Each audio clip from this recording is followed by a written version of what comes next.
bike. I honestly have to say first off that I love it. But if you're new to bikes, this should be a bike on your list of maybes. Maybe I should get a Ninja 650. Do you know why? Because this is a great in-between bike. You can drive this thing like a large displacement bike, like a Harley, low gear, loud as shit, especially if you have an exhaust like I do. Or you can rev it pretty high, up to almost 10,000 RPM. And you know what that means.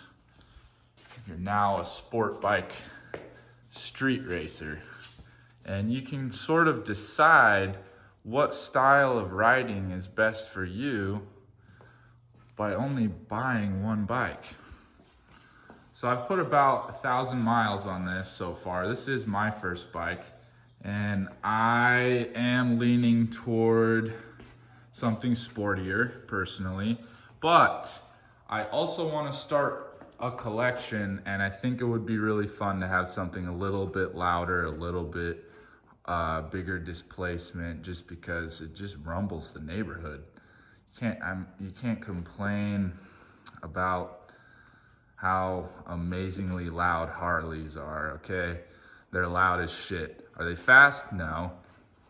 Are they loud? Yeah, fuck yeah.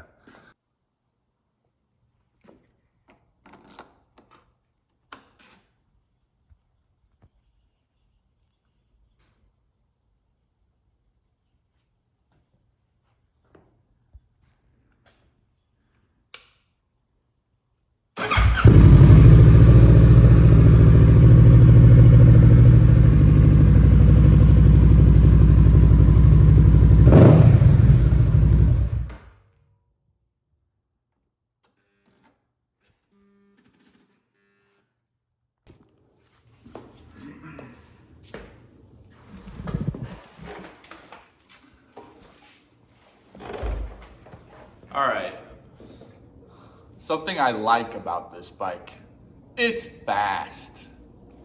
It goes 126 miles an hour, if not more.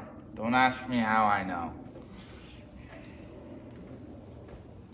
Something I don't like about this bike, it's small.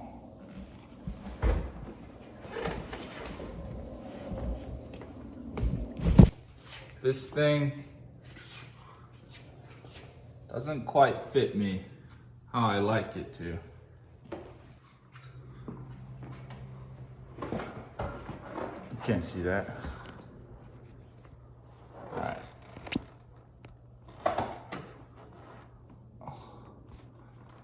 Imagine me leaning forward and my face about hits the windshield, right? Which is fine, but it's also not fine, okay? Also not fine. If you notice carefully, doesn't take much careful observation to notice there are only two pipes coming out of the headers. This means this is a two-cylinder bike. A two-cylinder bike has two cylinders, which is two less than a four-cylinder bike. Most dirt bikes have one cylinder. So this is not a dirt bike and not a super sport. It's also not a Harley. It's not a V-twin. Would I buy this bike a second time? Abso-fucking-lutely. Would I recommend it to a tall person like me? Yeah. Would it be the best recommendation? I don't really know. Are all sport bikes small like this? Or are you just gonna have to get a big old Harley if you're a big old guy? I don't know. The last little thing I'm gonna mention about this bike is the height of the handlebars. Check it out, they're about above the gas tank. Go and check out a ZX6R or whatchamacallit, CB600RR. Those handlebars are down here, about this much lower. So it gives you more of an upright riding position, which can be nice in certain situations. This bike is more of a commuter, okay? This is an everyday bike. This isn't a track bike, although it can keep up with some track bikes.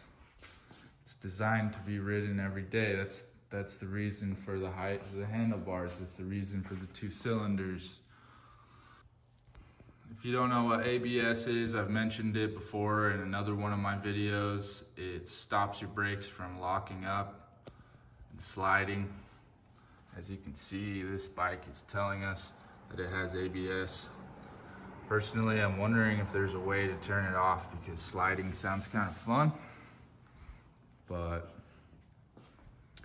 I would be a little bit weary of buying a bike that doesn't have ABS at all, especially if you get caught in the rain, something like that. Ninja. Who doesn't love the name? Come on, Ninja. Kawasaki.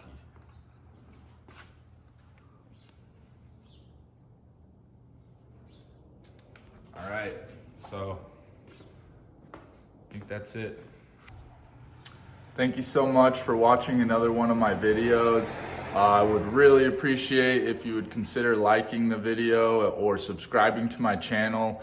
I want to bring you guys more content like this, more of my honest opinions about things in my life, things you can do in your life. Lately, it's been a lot about motorcycles. We'll see where life takes me. But yeah, I really appreciate that you watched my video. Thank you so much.